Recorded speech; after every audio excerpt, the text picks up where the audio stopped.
True happiness is to enjoy the present, without anxious dependence upon the future. Not to amuse ourselves with either hopes or fears, but to rest satisfied with what we have, which is sufficient. For he that is so wants nothing. The greatest blessings of mankind are within us and within our reach. A wise man is content with his lot, whatever it may be, without wishing for what he has not. Suppose that you hold wealth to be a good. Poverty will then distress you, and, which is most pitiable, it will be an imaginary poverty. For you may be rich, and nevertheless, because your neighbor is richer, you suppose yourself to be poor, exactly by the same amount in which you fall short of your neighbor.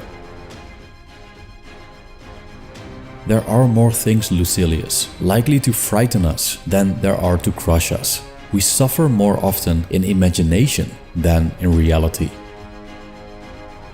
I may become a poor man. I shall then be one among many. I may be exiled. I shall then regard myself as born in the place to which I shall be sent. They may put me in chains. What then? Am I free from bonds now? Behold this clogging burden of a body to which nature has fettered me. I shall die, you say. You mean to say, I shall cease to run the risk of sickness. I shall cease to run the risk of imprisonment. I shall cease to run the risk of death.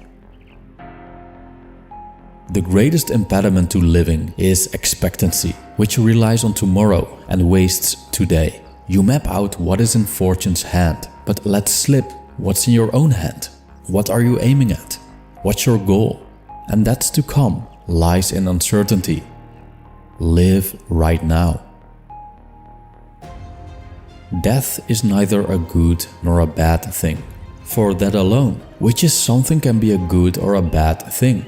But that which is nothing and reduces all things to nothing does not hand us over to either fortune, because good and bad require some material to work upon. Fortune cannot take a hold of that which nature has let go, nor can a man be unhappy if he is nothing. I shall now show you how you may know that you are not wise. The wise man is joyful, happy and calm, unshaken. He lives on the plane with the gods. Now go, question yourself.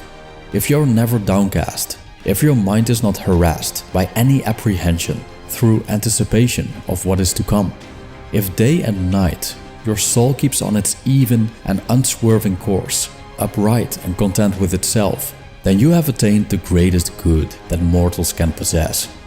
If, however, you seek pleasures of all kinds, in all directions, you must know that you are as far short of wisdom as you are short of joy. Worse than war is the very fear of war. The cause of anger is the belief that we are injured. This belief, therefore, should not be lightly entertained. We ought not to fly into a rage, even when the injury appears to be open and distinct.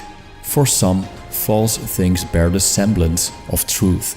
We should always allow some time to elapse, for time discloses the truth. Our minds must have relaxation. Rested, they will rise up better and keener, just as we must not force fertile fields, for uninterrupted production will quickly exhaust them.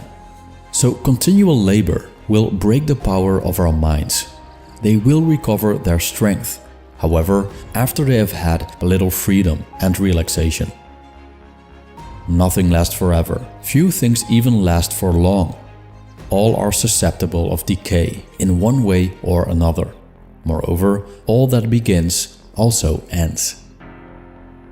The shortest way to wealth is through the contempt of wealth. Thus I remember the great orator Asinius Pollio would not attend to any business after the 10th hour. He would not even read letters after that time, for fear some new trouble should arise. But in those 2 hours, used to get rid of the weariness which he had contracted during the whole day. Some rest in the middle of the day and reserve some light occupation for the afternoon.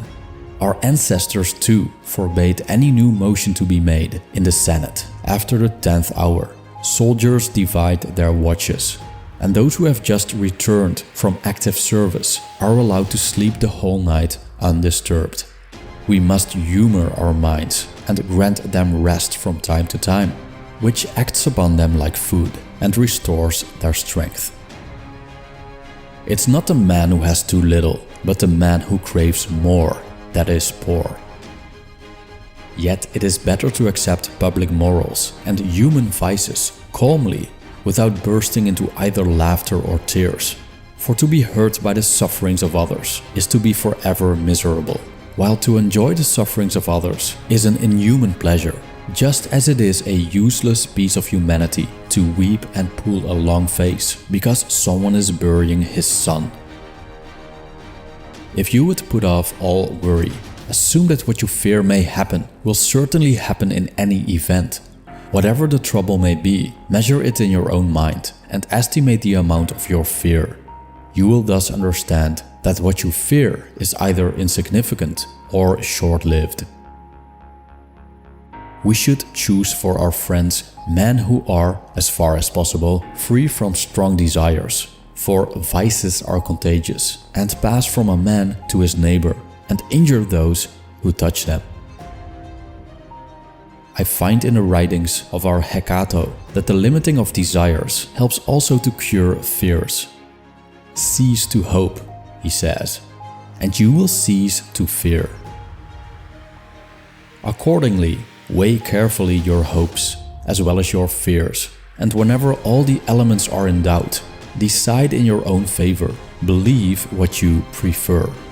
And if fear wins a majority of the votes, incline in the other direction anyhow and cease to harass your soul, reflecting continually that most mortals, even when no troubles are actually at hand or are certainly to be expected in the future, become excited and disquieted.